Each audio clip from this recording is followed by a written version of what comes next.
Developed in 1518, the triangular trade was a trading system between nations that earned its name from its triangular shape. In this trade, Europe gave supplies to Africa in exchange for slaves. Africa would then force criminals and prisoners to go to the Americas and spend the rest of their lives as slaves. Once they reached the destination, they would produce raw goods such as cotton and tobacco to send to Europe. The Middle Passage was the specific exchange of slaves from Africa to America inside the triangular trade. After a few years, the Middle Passage was mainly dealing with the New World. Known for the extremely harsh conditions and treatment of the slaves, this system did not end until the mid-19th century. However, many Africans did not survive the journey to America. They faced many horrors such as disease, suffocation, stormy weather, and more. Even the most simple tasks, such as eating, drinking, and breathing, were made difficult during this voyage. In the ship, which was so crowded that each had scarcely room to turn himself, almost suffocated us.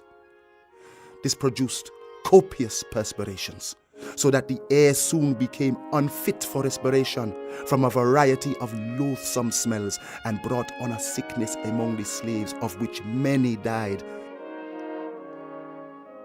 The Dolben Act of 1788 attempted to fix the ratio of people to boat. However, the law did little to improve the conditions. Africans were still malnourished and dehydrated due to very strict rationing. Also, if they ever needed to use a restroom, they would most likely need to relieve on themselves, since the shackles around their limbs restricted them from being able to use a bucket.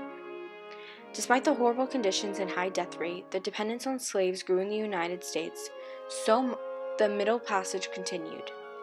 Inhuman Traffic by Ralph Lefleur and Liz Clark stated that by the late 1780s, the trade had reached new heights, carrying 80,000 enslaved Africans annually to the Americas to meet the labor needs of the plantation economy. Once Eli Whitney created the cotton gin, the demand for slaves increased.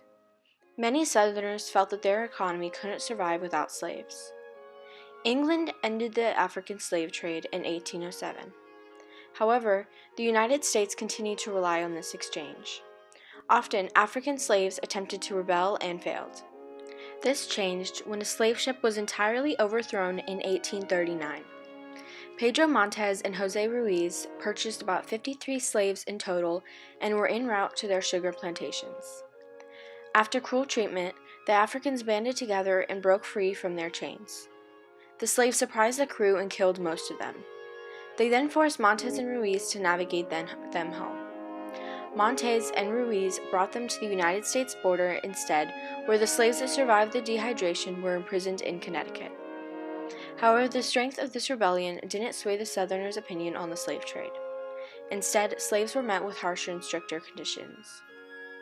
The abolitionist movement had been slowly growing and spreading from Europe since 1807. Due to the Courts of Mixed Commission, which was created in 1815 to end the transatlantic trade, America found it difficult to continue trading slaves, and the number of slave ships decreased due to the regulations by the Royal Navy. This decreased the trade of Africans to America and was replaced by a trade within the New World itself. Southerners began trading and selling slaves between cities and states. Finally, in 1865, the Middle Passage was abolished at the end of the Civil War and started to be enacted in 1870. However, the fight continued as Africans were still brought over illegally for many years.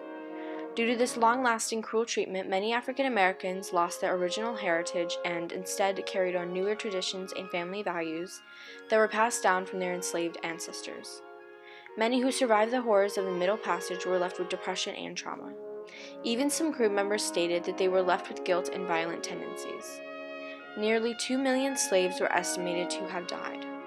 The Middle Passage will forever be remembered as one of the most horrific acts of racism and greed, and most likely a catalyst and aid to the United States' iron grip on slavery.